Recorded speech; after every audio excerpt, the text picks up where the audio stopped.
آج ہم ہر طرف دیکھتے ہیں کہ انسان مایوس ہوتا ہے، مایوس نظر آتا ہے، بیماری ہو، غریبی ہو یا اور بھی دیگر چیز پریشان کن حالات ہو تو انسان مایوس نظر آتا ہے۔ ذرا ذرا سی بیماری میں انسان اپنے آپ کو مایوس سمجھنے لگتا ہے۔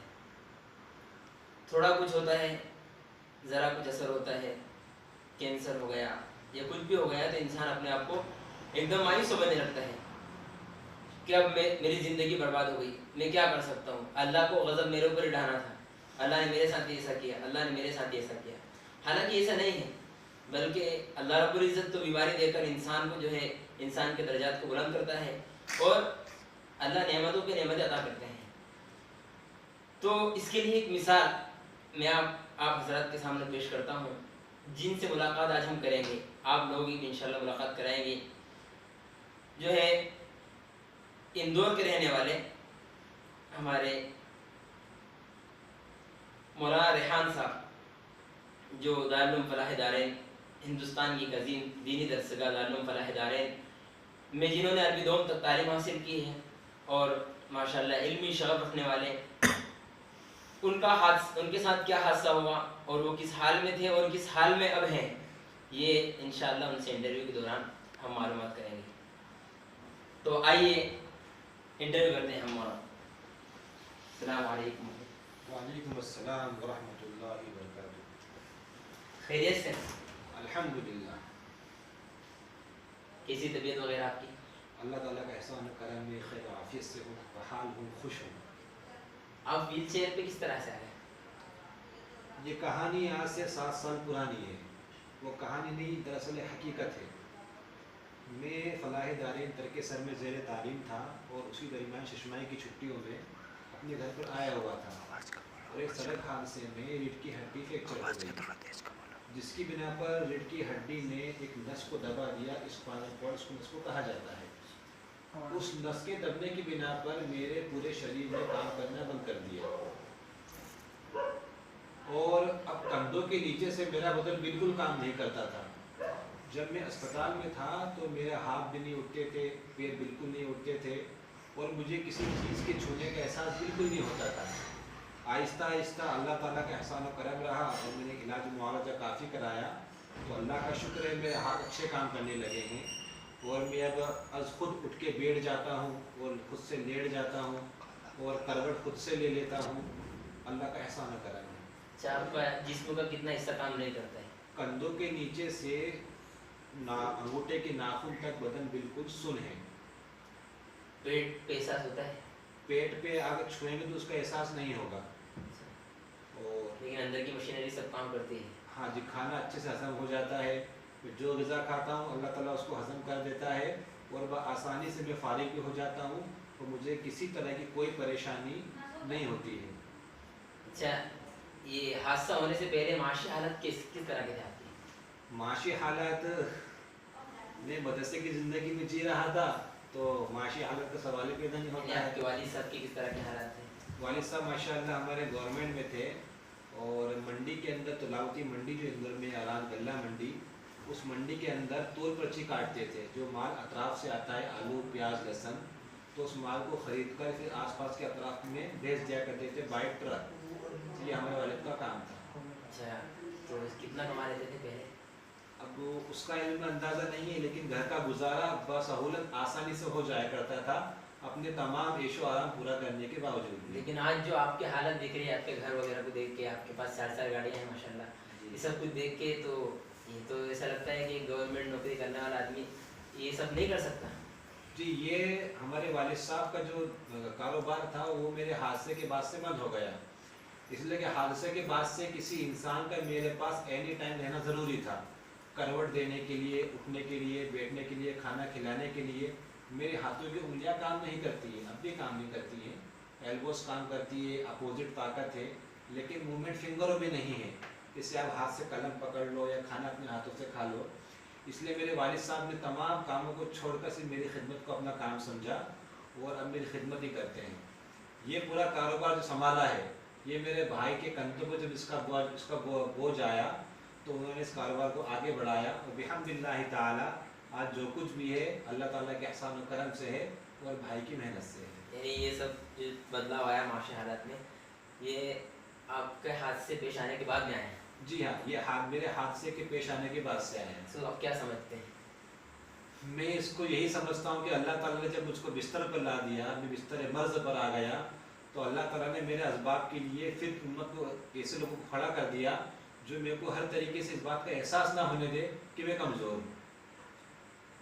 ماشاء اللہ، یعنی آپ کے بھائی نے آپ کی ذمہ داری مطلب اٹھائی. میرا بھائی میرے پیر بن گیا، میرا بھائی میرا ہاتھ بن گیا.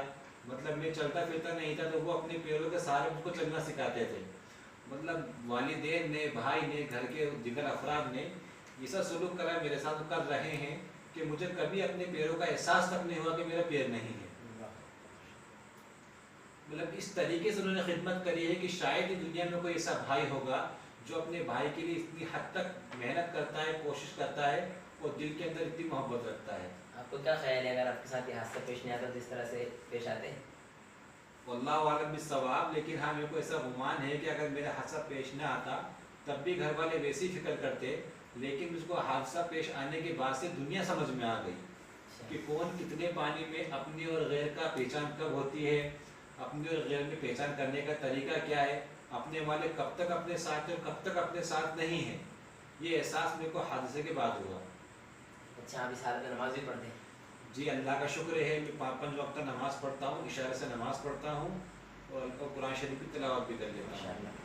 حفظ بھی، حافظ بھی آپ؟ جی میں نے حفظ نہیں کیا، میں نے علمی دینی پڑھائی 8ویں کلاس پاس کری تھی.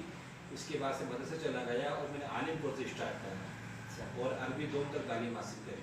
اچھا ماشاء اللہ. آپ اساتذہ سے ملاقات کرنے کے بعد پتہ چلا کہ آپ ماشاء اللہ اچھی جو ہے آپ محنت کرتے تھے اور آپ اچھے پڑھنے والے تھے. فلاح دارین کے اندر اساتذہ کی آپ نظر میں بہت اچھے طالب علم میں آپ کو شمار ہوا کرتا تھا. جی تو یعنی آپ کو شوق آج بھی ہے کہ علم حاصل کریں؟ مجھے میری زندگی میں افسوس صرف ایک ہی بات کا ہے. مجھے اس بات کا افسوس نہیں ہے کہ آج میرے پاؤں کے نیچے زمین نہیں ہے. مجھے افسوس اس بات کا نہیں ہے کہ میں دنیا کے ساتھ چل نہیں سکتا. مجھے افسوس اس بات کا نہیں ہے کہ میں دنیا کی طرح زندگی گزار نہیں سکتا. افسوس صرف اس بات کا ہے کہ میرے ساتھ عالم کا لقب نہیں لگ پایا. مطلب آج میں اپنے آپ کو ادھورا محسوس کرتا ہوں کہ میری پڑھائی نامکمل رہ گئی. میرے دل میں بہت تمنا تھی کہ میں عالم مکمل بن جاتا اور میرے نام کے ساتھ میں عالم لگ جاتا تو مجھ کو دنیا کی سب سے بڑی خوشی مل جاتی. اور یہی میرا سب سے بڑا دنیا کا افسوس ہے. اچھا، تو آپ لوگوں کو، سامعین کو، سننے والوں کو، جو کوئی سن رہے ہیں لوگ، ان لوگوں کو آپ کیا پیغام دیں گے؟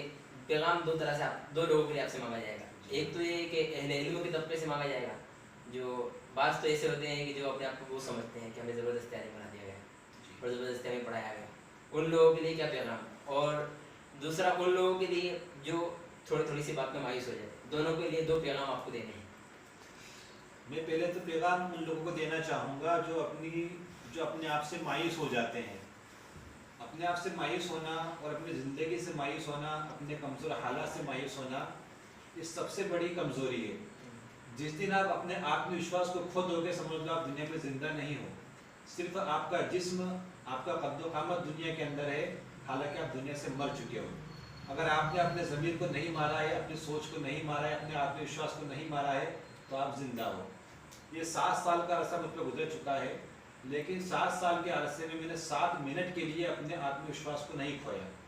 بہت سا موقع ایسا آتا ہے کہ مطلب میں اپنا ذہن نیچے چلا جاتا ہے، میں اپنے بارے میں کچھ ڈیپلی سوچ لیتا ہوں کہ زندگی مجھ پر بوجھ محسوس ہو رہی ہے، لیکن پھر میں فوراً اس جگہ سے نکل کے اپنی زندگی میں آ جاتا ہوں کہ ایک فانی زندگی ہے اور اللہ تعالیٰ نے 2 زندگی دی ہے، بہتر دی ہے، اچھی دی ہے، خوشحال دی ہے. اور اس زندگی میں شکوہ نہیں کرنا چاہیے کہ اگر شکوہ آپ کرتے ہو اللہ تعالیٰ سے کہ زندگی بہتر نہیں ہے تو گویا کہ آپ یہ کہنا چاہ رہے ہو کہ اللہ نے ٹھیک نہیں کرا. جو زندگی ملی ہے اس کو صحیح سے گزارو کہ اللہ نے جو زندگی دی ہے اس کو سوچ سمجھ کر دی ہے. اگر آپ شکوہ کرتے ہو، مایوسی کرتے ہو تو گویا کہ آپ یہ کہنا چاہ رہے ہو کہ اللہ تعالیٰ نے زندگی ٹھیک نہیں دی، حالانکہ اللہ تعالیٰ جو کرتا ہے اپنے بندوں کے لیے ٹھیک کرتا ہے. تو میں اپنی زندگی میں خوش ہوں اور میں تمام ان ساتھیوں سے کہنا چاہوں گا جو اس طرح کی بیماری میں مبتلا ہیں یا کسی بھی مرض میں، دنیاوی پریشانی کے اندر، یا کسی کاروبار کی لائن سے، یا کسی گھریلو فیملی کی لائن سے، جو اپنے آپ کو کمزور سمجھ لیتے ہیں تو کبھی اپنے آپ پر مایوسی کے بادل نہ چھانے دے. یہ زندگی کچھ لمحوں کی ہے، کچھ منٹوں کی ہے، کچھ پلوں کی ہے.